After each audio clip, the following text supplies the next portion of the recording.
రోజుకి ఐబొమ్మ రవికి ప్రజల్లో ప్రజాదరణ పెరుగుతుంది. ఆ పోలీస్ వాళ్ళ ఎంక్వైరీలు కూడా ఈ సైట్స్ కి లింక్స్ కి సంబంధించిన ఏమి ఇన్ఫర్మేషన్ రాలేదు అని అయితే మనకు బయటికి రావడం జరిగింది. దాని గురించి ఏమంటారు అసలు? ఇప్పుడు ప్రజాదరణ పెరగడం అంటే వాస్తవంగా ఫ్రీగా సినిమాలు చూస్తున్నారు కాబట్టి ప్రజాదరణ అలా ఫ్రీగా సినిమాలు చూసుకుంటూ ఉంటే పోద్ది కదా అని చెప్పి ఆలోచిస్తున్నారు. కానీ జనాలు ఒక సంస్థ నాశనం అయిపోతుంది, ఒక వ్యవస్థ నాశనం అయిపోతుందని ఒకరైనా ఆలోచించారా? ఐబొమ్మ రవి లాంటి ఒకటి సొమ్ముని ఒకటి దారాదత్తం చేస్తూ ఉంటే దాన్ని వాళ్ళు సమర్థిస్తున్నారంటే ఏ రకంగా ఆలోచించాలి?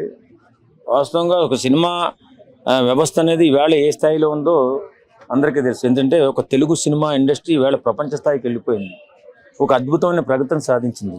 గొప్ప గొప్ప హీరోలు, గొప్ప గొప్ప డైరెక్టర్లు తయారయ్యారు. ఇక్కడి నుంచి ఇండస్ట్రీ చాలా బలంగా బలోపేతంగా అయ్యింది. ఇలాంటి పరిస్థితుల్లో చీడపురుగుల్లాగా మూవీ రూల్స్ అని, ఈ ఐబొమ్మ రవి అని వీళ్ళంతా వచ్చి సర్వనాశనం చేస్తున్నారు. సినిమా పొద్దున్న రిలీజ్ అయితే మధ్యాహ్నానికి వీళ్ళు రిలీజ్ చేసేసుకుంటున్నారు. వీళ్ళంతా ఇళ్లలో కూర్చుని చూసేసుకుంటున్నారు. ఇక్కడమ్మో సినిమా లాసిపోతుంది. అర్ధాంతరంగా ఆ నిర్మాత సర్వనాశనం అయిపోతున్నాడు. ఈ వ్యవస్థలు కూలిపోతున్నాయి. ఇక్కడ ఆర్టిస్టులకు కానీ లేకపోతే టెక్నీషియన్కి కానీ పని లేకుండా పోతుంది. సర్వనాశనం అయిపోతూ ఉంది డిపార్ట్మెంట్. మరి వాళ్ళందరికీ వీళ్ళు సపోర్ట్ చేయడం ఎంతవరకు కరెక్ట్? ఇంకోటి పోలీస్ డిపార్ట్మెంట్ వాళ్ళు కూడా ఇగో పరంగా ఈ కేసు సాల్వ్ చేశారు. ఎందుకంటే ఐబొమ్మ రవి పబ్లిక్ గా వార్నింగ్ ఇచ్చాడు. మిగతా వెబ్సైట్లన్నీ చాలా ఉన్నాయి, మరి వాటిని ఎందుకు పట్టించుకోవట్లేదు అని సజ్జనార్ గారిని ట్యాగ్ చేస్తూ ఆ వెబ్సైట్లు పేర్లు కూడా పెట్టి చూపించడం జరుగుతుంది. నేనేమంటానంటే వాళ్ళ దగ్గర మంత్రదండ ఏమి ఉండదు కదా. ఇప్పుడు కాలజ్ఞానం తెలియదు కదా, పోలీసులు కూడా మనలాంటి వాళ్ళే. కాకపోతే వాళ్ళ ఇన్వెస్టిగేషన్లో కొంచెం లేట్ అయినా తప్పనిసరిగా ఎవడైతే నేరస్తుడు ఉన్నాడో వాడిని పట్టుకుని తోలుదేసి కూర్చోబెట్టడం జరుగుతుంది. ఈ లోపలనే అది చేయలేదు ఇది చేయలేదు అని చెప్పి చేస్తున్న వాళ్ళని నిరుత్సాహపరిస్తే నష్టపోయేది ఎవరు? మళ్ళీ మనమే. అది తెలియక చాలామంది ఏమనుకుంటున్నారంటే పోలీసు వాళ్ళు ఎందుకు నిర్లక్ష్యం వహిస్తున్నారు అంటే వాళ్ళకి టైం వస్తుంది, టెక్నాలజీ పరంగా దాన్ని ఏ రకంగా ట్రాక్ చేసి వాళ్ళని పట్టుకునే ఆ సంస్థ వాళ్ళని పట్టుకుని దాన్ని ఎలా మూయాలో వాళ్ళకి తెలుసు. కాకపోతే కొంచెం సమయం పడుతుంది. ఇష్టానుసారంగా మనం కంప్లైంట్ ఇచ్చినంత ద్వారానో లేకపోతే ఇంకో ద్వారానో గబక్కన వెంటనే వెళ్ళి అవి క్లోజ్ చేయలేరు కదా. ఇప్పుడు వీళ్ళు ఎక్కడెక్కడి నుంచో ఏ దేశాల నుంచో వాళ్ళు చేసి వాళ్ళు సొంతంగా పెట్టేసుకుంటున్నారు. కాబట్టి నేనేమంటానంటే పోలీసు వారిని నిందించకుండా కొంచెం ఊపుకు పట్టినట్లయితే ఖచ్చితంగా ఇలాంటి దుర్మార్గులు, ఒక వ్యవస్థను నాశనం చేసే ఇలాంటి చీరపురుగులు దొరుకుతారు. ఖచ్చితంగా వాళ్ళకి బుద్ధి చెప్పే రోజు వస్తుంది, చెప్పడం జరుగుతుంది. కొంతమంది వాళ్ళకు సపోర్ట్ చేస్తున్నారు. ఈ మధ్యకాలంలో నేను చూశాను, అడ్వకేట్స్ చేశారు. తర్వాత ఎవడో తీన్మార్ మల్లన్నని అతను మరీ తీవ్రంగా చేశాడు. సజ్జనార్ గారిని ఇష్టానురీతిగా తిట్టాడు. సజ్జనార్ని తిట్టడం కాదు, సవాల్ విసిరాడు. తర్వాత సినిమా వాళ్ళు పతివ్రతల అని చెప్పేసి వాళ్ళు కూడా ఏదో దోపిడీ దొంగలు అన్నట్టుగా మాట్లాడాడు. ఇప్పుడు ఆ రకంగా మాట్లాడితే నేను సినిమా వాడిని, తుచ్చ రాజకీయ నాయకుడు మాట్లాడితే నాకెంత కోపం వస్తుంది?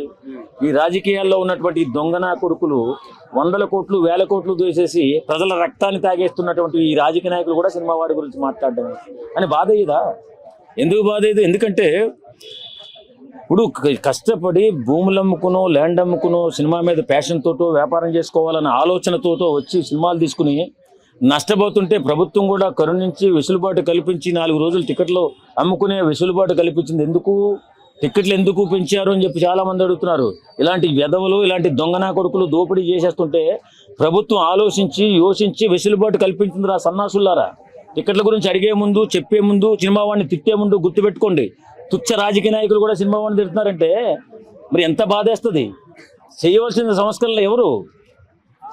350 రూపాయలు డ్రింక్ ఉంది, 400 రూపాయలు ఛాయ్ ఉంది, పాప్కార్న్ ఉందని చెప్పే ఈ సన్నాసి, ఒరే సన్నాసి, నేనేం చెప్తున్నానంటే ప్రభుత్వం చేయవలసినటువంటి కార్యక్రమాలు, ప్రభుత్వం దాని మీద నియంత్రణ పెట్టవలసిన ప్రభుత్వం పెట్టక మానేసి సినిమా వాళ్ళు పతివ్రతల దోపిడీ దొంగల్లో మాట్లాడుతున్నాడు.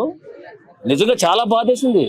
అంటే అతను ఏమనుకున్నాడు, కొత్తగా రాజకీయ పార్టీ పెట్టాను, ఏదో రకంగా కాంట్రవర్సీ చేసి నా రాజకీయ పార్టీని పైకి తేవాలనే ఆలోచనతో పతివ్రతలా ఇదా అని మాట్లాడారు. అంటే రాజకీయ నాయకులు పతివ్రతలా?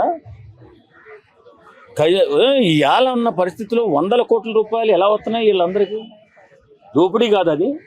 1000 కోట్లలో దొరికిపోతున్నారు, దోపిడీ కాదా? వీళ్ళంత తుచ్చ రాజకీయ నాయకులు కూడా సినిమా వాడిని అవమానించడమే, సినిమా గురించి మాట్లాడడమే. ఎలా వచ్చాడు అతను? ఇలాగే మైకట్టుకుని వచ్చాడు. ఒకసారి వచ్చి ఇప్పుడు ఏ స్థాయికి వెళ్ళాడు? బ్లాక్మెయిల్ చేసి బెదిరించి ఈ స్థాయికి వచ్చి వాడు కూడా సినిమా వాడి గురించి మాట్లాడాడు. సిగ్గేస్తుందా? ఒకడు సొమ్మును ఒకడు దారాదత్తం చేస్తుంటే వాడిని హీరోగా పొగుడుతున్నాడు వాడు. సినిమాల్లో కూడా పెద్ద పెద్ద యాక్టర్లందరూ నెక్స్ట్ స్టెప్ రాజకీయాలే కదా. ఏదేమైనా మరి వాడు మాట్లాడకూడదు కదా. ఇప్పుడు సినిమా వాడిని మాట్లాడే ముందు వాడి చరిత్ర, రాజకీయ చరిత్ర కూడా తెలుసుకుని మాట్లాడాలా. సినిమా వాళ్ళ పతివ్రతలు అంటే పతివ్రతలే రా బాబు. నువ్వు పతివ్రత కాదేమో నాకు తెలిసి. మేము పతివ్రతలమే. ఇష్టానుసారంగా మాట్లాడి ఏదో చేయాలి, కాంట్రవర్సీ చేయాలి, రాజకీయంగా ఎదిగిపోవాలంటే పెట్టింది తొప్పాసి పార్టీ. నువ్వు నీ పార్టీ ఎక్కడ ఉంటుందో ఎవరికి తెలీదు. బీసీలు రెచ్చగొడతావు, ఉన్నత వర్గాలను తిడతావు. నీ ఇష్టం కాదు కదా. ఇప్పుడు నువ్వు మామూలుగా విమర్శలు చేసి చేస్తున్నటువంటి ప్రభుత్వం మీద విమర్శ చేయి. బాధ్యత ఎవరితో? ప్రభుత్వాన్ని కదా. అది కాకుండా వచ్చి సినిమా వాళ్ళ పతివ్రత అని నువ్వు పోలీసులు తిట్టావు. నీ దగ్గర ఆధారాలను తిట్టు, మరి సినిమా వాళ్ళు ఎంత తిట్టావు? సార్ ఫైనల్ గా ఐబొమ్మ రవి గురించి ఏమని చెప్తారు? ఐబొమ్మ రవి అయినా ఇంకొకరైనా ఒక వ్యవస్థనో ఒక సంస్థనో నాశనం చేస్తున్నటువంటి వ్యక్తులను పట్టుకోవాలండి. అది ఫ్రీగా వస్తుంది కానీ ఆశించకూడదు. ఈవేళ సినిమా పరంగా ప్రపంచ స్థాయికి వెళ్ళింది. తెలుగువాడు ఉన్నాడు రా అని తెలుసా? ఈవేళ ఏమండి సినిమా ఒకసారి రిలీజ్, మన తెలుగు సినిమా రిలీజ్ అవుతే బాలీవుడ్ వాళ్ళు కూడా సినిమాని ఆఫ్ చేసుకుని తెలుగు సినిమా వస్తుందిరా, మంచి కథతో వస్తారా వాళ్ళు, చాలా జాగ్రత్తగా ఉండాలని సినిమాలు ఆఫ్ చేసుకుని మన సినిమా రిలీజ్ అయిన తర్వాత దాన్ని 10 రోజులు 20 రోజుల తర్వాత ఆ సినిమాలు రిలీజ్ చేసుకుంటున్నారు. ఈవేళ ప్రపంచ స్థాయిలో రిలీజ్ అవుతుంది మహేష్ బాబు గారి సినిమా. ఇంత ప్రగతిని సాధిస్తున్నటువంటి సినిమా వాడిని ఉచ్చనీచాలు లేకుండా తిడుతున్నారు కొంతమంది సన్నాసులు. నిజంగా చాలా బాధేస్తుంది. కాబట్టి ఏమంటానంటే ఇలాంటి మనకి ఫ్రీగా వస్తుంది కదా అని ఎవడో సంపాదించుకుంటాడండి. మనం 3-2 ఉన్నాం, వాడు సంపాదించుకొని వెళ్ళి దోచేసుకుంటే మన దగ్గర బలం ఉందని అది కరెక్టేనా? మన దగ్గర టెక్నాలజీ ఉందని చెప్పి దోచేసుకుంటే కరెక్టేనా? వాడు ఎంతో తెలివైన వాళ్ళగా కీర్తిస్తూ వాడిని మంచిగా ఉపయోగించండి అని మళ్ళీ సలహాలు ఇవ్వడం సిగ్గుండాలా బతుకుతుంటే. అలాగే మన రవి గారికి ఇండియన్ సిటిజన్ కాకుండా నెదర్లాండ్ సిటిజన్ ఉంది కదా, దాన్ని బేస్ చేసుకుని తను బయటకు రావచ్చు. ఏం రాలేడండి. ఇక్కడ ఇండియన్ సిటిజన్షిప్ ఉంది కదా. నేరం జరిగింది హైదరాబాద్లోని, ఇక్కడ ఉన్న పరిశ్రమ మీద కదా. వీళ్ళు పెట్టిన కేసులు ఉన్నాయి కదా.